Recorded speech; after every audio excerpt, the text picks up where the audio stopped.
नमस्कार दोस्तों, मैं भास्कर कुमार आप सभी का स्वागत करता हूं हमारे चैनल स्टडी हैक्स पर।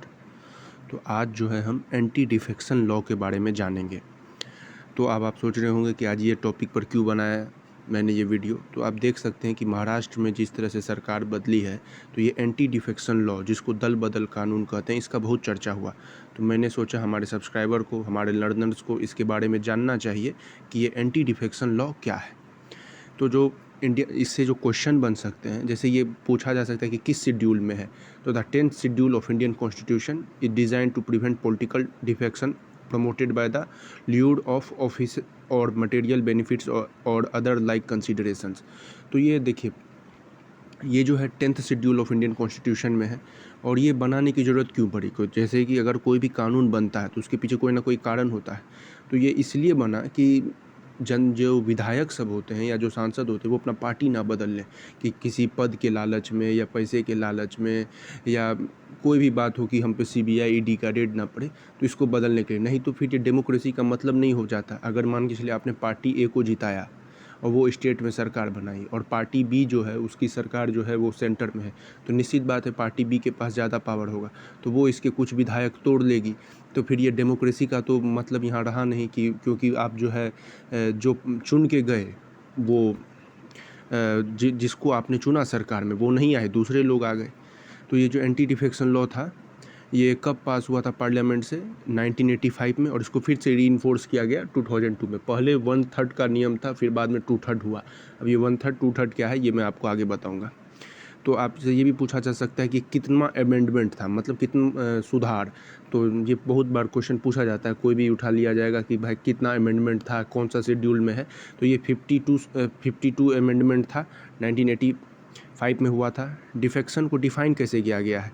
टू अबैंडन ए पोजीशन और association offend to join an opposing group. मतलब आपको जो है रोका जाए कि आप जो है एक अपोजिंग ग्रुप से जो है आप जा कर के मिले। तो the anti-defection law was enacted to ensure that a party member does not violate the mandate of the party, and in case he does, he will lose his membership of the house. The law applies to both parliament and state assemblies. तो वही बता रहा है कि anti defection law इसलिए enact किया गया था कि कोई भी पार्टी मेंबर जो है अपने पार्टी का मैंडेट, जो आदेश होता है, उसकी अवहेलना ना करे, और अगर वो करता है तो वो उसका मेंबरशिप जो है हाउस का चला जाए। और ये जो लॉ है ये बोथ पार्लियामेंट और स्टेट असेंबलीज दोनों के लिए लागू होता है। The anti defection law aims to prevent MPs from approaching political parties for any personal motive.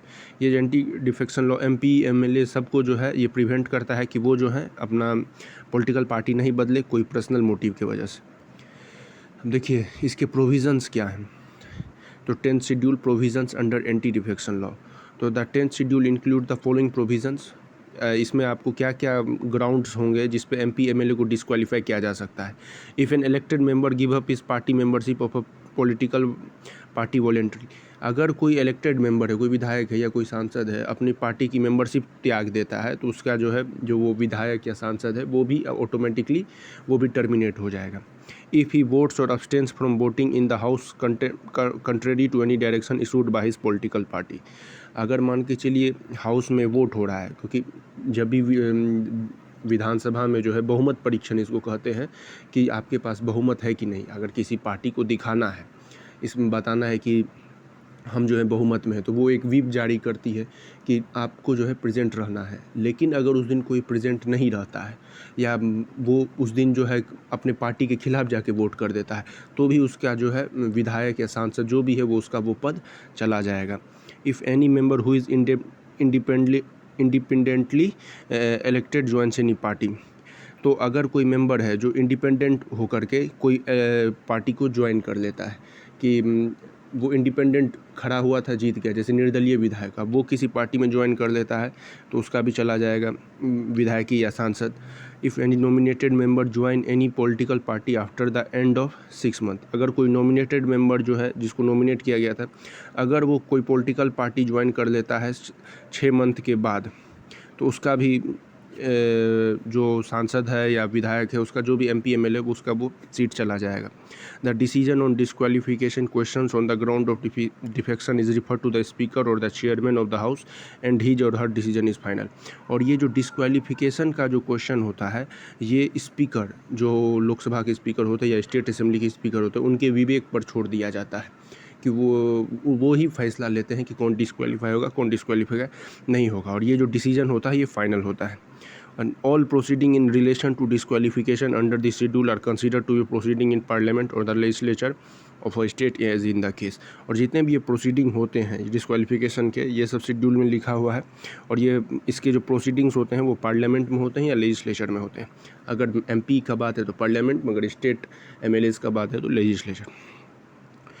अब देखिए, अब आप बोलिएगा कि सर अगर चला जाता है, विधायक ही चला जाता है, तो अभी एकनाथ शिंदे कैसे CM बने हुए हैं, वो उन्होंने भी तो अपने पार्टी से अलग जा कर के जो है BJP का सपोर्ट किया। शिवसेना तो उद्धव ठाकरे कह रहे थे नहीं जाने के लिए, असली शिवसेना उनकी है। या आप तो देखिए क्वेश्चन ये भी आ गया, ये एक अब अलग लेवल का क्वेश्चन हो गया कि आप शिवसेना असल में किसका। आप उस पर सुप्रीम कोर्ट बोला कि आज की खबर में कि कॉन्स्टिट्यूशनल बेंच बैठाएंगे और फिर आगे फैसला होगा, तो वो एक अलग मुद्दा है कि पॉलिटिकल पार्टी, वो हम किसी अगले दिन किसी और वीडियो में समझाएंगे। यहाँ पर मेन अब बात क्या हो रहा है कि ये जो किस तरह से एकनाथ शिंदे CM बन गए। तो देखिए, कोई भी कानून होता है तो एक्सेप्शन होता है। तो इसका एक्सेप्शन क्या है कि अगर 2/3 of the legislature of A political party decide कर लेता है कि हम किसी और पार्टी में जाके मर्ज कर देंगे, और वो neither the members who decide to join or not the ones who stay with the original party will face disqualification. तो इसमें यह है कि अगर कोई 2/3 से, मान के चलिए एक आसान सा एग्जांपल लेते हैं, कोई पार्टी A है उसके 30 विधायक, और बाद में जो है, और एक पार्टी B है उसके 20 विधायक हैं, तो A के जो 30 विधायक हैं उसमें से 2/3 जो है टूट गए और B में जाके मिल गए। तो 2/3 का अगर आप कैलकुलेशन करिएगा 2/3 × 30, तो 310 से तो 20 विधायक, अगर कि 30 विधायक में से 20 विधायक पार्टी A से टूट करके पार्टी B में चले जाते हैं, तब वहाँ पर एंटी डिफेक्शन लॉ काम नहीं करेगा। ये बहुत इंपॉर्टेंट बात है। अगर 1-2 विधायक टूटेंगे या 19 विधायक भी टूटेंगे तो 19 के 19 विधायक की विधायिका जो है वो चली जाएगी। लेकिन अगर 20 विधायक टूट जाते हैं, 20 मतलब 2/3 अगर टूट जाते हैं, अगर 300 है तो 200 टूट जाते हैं, तो वो जो है उनकी विधायकी या सांसद नहीं जाएगा और वो दूसरे पार्टी में जाके मर्ज कर सकते हैं। और any person elected as chairman or speaker can resign from his party and rejoin the party if he demits that post. अगर कोई आपको इलेक्टेड चेयरमैन है या स्पीकर है, वो भी रिज़ाइन कर सकता है अपने पार्टी से और फिर से रिज्वाइन कर सकता है पार्टी को। Earlier the law allowed parties to be split but at present this has been outlawed. पहले जो था पार्टीज़ को क्या कहा जाता था कि आप स्प्लिट कर लीजिए, लेकिन प्रेजेंट में जो है इसको आउटलॉ कर दिया गया है। और आप देखिए इस पर डिसाइड कौन करेगा, तो डिसाइडिंग अथॉरिटी जो है वो जो प्रेसिडिंग ऑफिसर होते हैं हाउस के, जैसे स्पीकर हुए या जो उस समय जो जिसको प्रोटेम स्पीकर बनाया जाता है, जो डिप्टी स्पीकर हुए, तो उन लोग के विवेक पर रहता है कि वो किस तरह से फैसला लेते हैं। इसीलिए जैसे आप देख सकते हैं महाराष्ट्र में कि पहले जो है एकनाथ शिंदे के सारे विधायक को डिस्क्वालीफाई किया, तो एकनाथ शिंदे ने जो है उन्होंने डिप्टी स्पीकर के खिलाफ सुप्रीम कोर्ट में केस कर दिया।